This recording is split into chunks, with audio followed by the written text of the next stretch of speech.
Kate Haugen with Superscum.com, and we are here in Denver, Colorado at the tour stop of Summer Slaughter. And superstar Joey Severance is part of the 6 Feet Under touring crew, so we took the opportunity to grill him about his new band, Tornado. How are you doing, Joey? I'm doing great. How are you? Pretty good. Good. Tornado, it's a project that you started with multinational members. Tell us more about the other guys. Well, the other guys, more than half of our band is from the Finnish band Amoral, and the only other Dutch guy in the band is Big Man, our guitar player. I've been trying to do this band for a long time.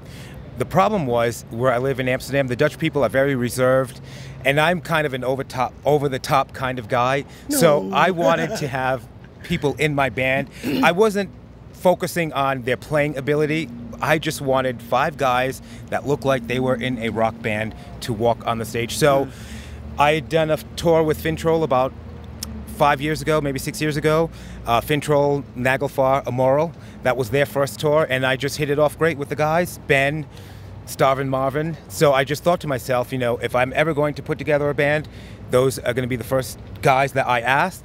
And right before we did our second demo, I wrote them, I said, listen, we're sending this out. If we get signed, I want you guys to be a part of it, and here we are. Now, Amsterdam, Helsinki is coming out, I want to say the end of August on 30th. On Listenable. Yes. How did you get the deal with Listenable? Well, like I said, we did our second demo, and like the first demo we did, we kind of just did it for ourselves to hear what the songs would sound like, what we would sound like on tape. And I sent it to just very few people. The reception was pretty good, but we weren't really looking for any kind of deal or anything. It was just Mikhail and I. And then with the second demo, we felt that the songs were there, and we just sent them out to a whole bunch of different labels, and Listenable called back. Who decided on that album title, and why? I decided on the album title for a few reasons. I mean, if you look at the cover is like my imaginary world, I guess you would call it, or a piece of it, my imaginary world. And the Amsterdam Helsinki, not only is it a play on words, but it also represents where we come from. This is who we are, this is where we come from, this is what we represent. On the digital version, I want to say that comes out in North America, you guys gonna cover that song No Mercy from LA Guns. Why that song and why that band? Well, I mean, I'm a glam rocker besides this thrash and the death metal, but for me, speed metal and glam, that's where I come from. I come from those schools. You know, our band, with our own music, it's obvious, you know, we're speed metal. I mean, it's obvious when you listen to Tornado, you hear Nuclear Assault, you hear Overkill, you hear Slayer. But like I said, on the other side, not only am I a glam rocker, but some of my Finnish guys, they're also glam rockers. So we didn't want to do something that was obvious. I mean, for a band like Tornado and the style that we do, it would have been obvious to cover Slayer. It would have been obvious to cover those bands. So, I mean, you know, even besides that, I mean, if you look at me, just walking down the street, it's hard to tell what I listen to, but coming from where I come from in the U.S., for example, Providence, which is situated right between New York and Boston, you cannot be a metal band without even having a hardcore influence. Right, so, I mean, yeah. I also have a big hardcore background, which I try to bring out in the Tornado stuff in our music, but you know, I'm trying to put everything in there. When I listen to the songs, I definitely hear the East Coast thrash influence, but I also hear something Finnish, but I cannot put my hand on it, my thumb on it. Who are the main composers, and do you know what I'm talking about? Well, I don't know what you're talking about. I mean, I wrote most of the album, of the 13 songs. Big Man co-wrote 4 of them. Actually, I think there are 12 and then the cover. So I wrote the rest by myself, but probably the Finnish part that you're talking about is in the guitar playing. Daddy B, Ben, he is a shredder. I mean, he's probably the best guitar player in Finland. I don't know why the kid is not on every single magazine cover of guitar playing there is. So he did a great job with his leads. I mean, they're all over the place, and hopefully that kid will get some recognition that he deserves. It's a shame that he doesn't. The lyrics of the songs are straightforward, and I actually read somewhere they are for pimps and hoes, and I thought this was pretty cool.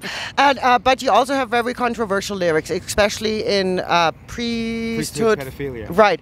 So are you the main composer of the lyrics? Yes. Do you care what people think when they hear the lyrics, or? Well, you know, my lyrical influence is John Conley from Nuclear Assault. I mean, they spoke about, you know, I want to sing about and write about things that the common boy or girl on the street can relate to. I don't know anything about Vikings, so that's out the window. I don't know anything about trolls. That's out the window. I know about real life and what people go through in their real lives. So that's what I try to sing about. And the instance of priesthood pedophilia, I mean, look, we've got this, as you know, living here, this whole Casey Anthony trial that just went on, right. And people are furious. I understand a little girl was killed, and people are furious that this woman was found not guilty. But I don't see the same fury over at the Vatican or people calling for the head of the Pope with all of these priests going around doing what they do to these children, and it's wrong. And especially, I mean, if you are a follower of the faith, then you don't trust anyone more than your priest. Correct. If you leave your children with your priest and he's doing things to children that should not be done, that's a serious problem. And those people, I mean, in my opinion, they deserve nothing short of death, really. Oh. These people should be put to death. Yeah. Children are, I mean, yes, they are the future of the world. Yes, too. the innocence. You cannot betray the innocence of a child. And for me, that song lyrically was very important. To get that message out there. People need to know what their children are doing. They need to talk to their children, because a lot of times when you hear the stories from these kids as they become adults, you know, they think that the problem was theirs. They were the fault. Right. They brought this onto them, and that's not the case. And so many times they're afraid to talk to people because they think it's normal. It's not normal. No, it's not normal. An adult man or woman should never ever put their hand inappropriately on a child. That's correct. Yeah. Recording, you guys actually finished, I want to say, in February. Why did it take so long for the album to come out? That probably had to do with record label scheduling. I think we actually finished in December. Okay. If I could remember. But yeah, we finished in December. But yeah, that had to do a lot with schedules and, you know, behind the scenes stuff that I don't really know about. You guys went to Peter Tägtgren at Abyss Studios. And I mean, I'm not real familiar what Peter normally does, but I doubted that he's done a lot of stuff. Right. But I mean, not something in that genre now. How was it working with Peter? And what did Peter maybe bring to the table, you know, for Tornado? Working with Peter was fantastic. We're going to do it again for our next record. I've known Peter for a long time, you know, tour managing Hypocrisy over the years. So have you also tour managed Pain before? No, not Pain. Okay. But in fact, we had actually had, our record was going to be done earlier, but then Peter had to finish up the Pain record, Pain, so he pushed us back a bit, which was fine. But working with him was great. I mean, you know, I know Peter one way on tour, drunk, wild, crazy. So I didn't know what to expect once we got into the studio. But once we got there, it was just totally professional. You know, we got in there, we worked all hours of the day. So yes, working with Peter was absolutely fantastic. And he just kept us focused while we were in the studios. He would offer his suggestions. A lot of them we used. If we didn't like it, we didn't do it. But I mean, we, in the case of Tornado, we went into the studio 100% prepared. I mean, he would tell us stories about guys finishing lyrics in the next room.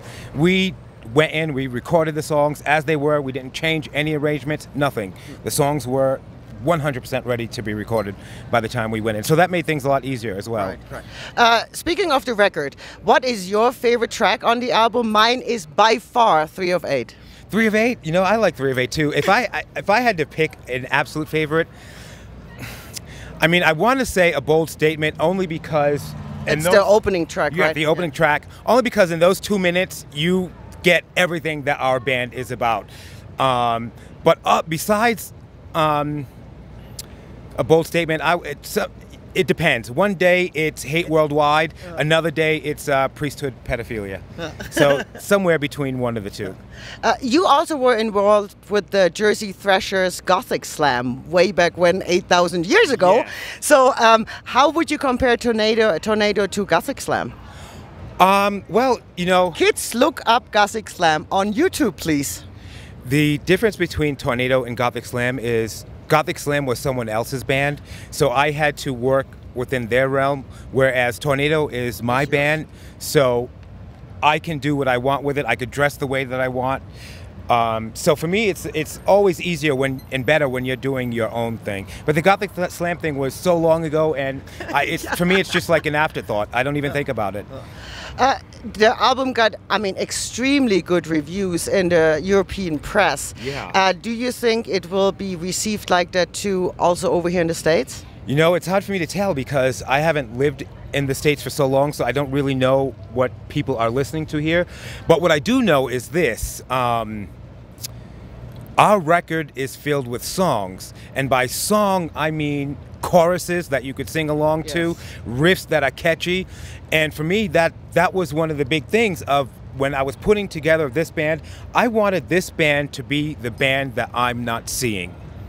So for me, Tornado is the band that I want to see and hear. Nice.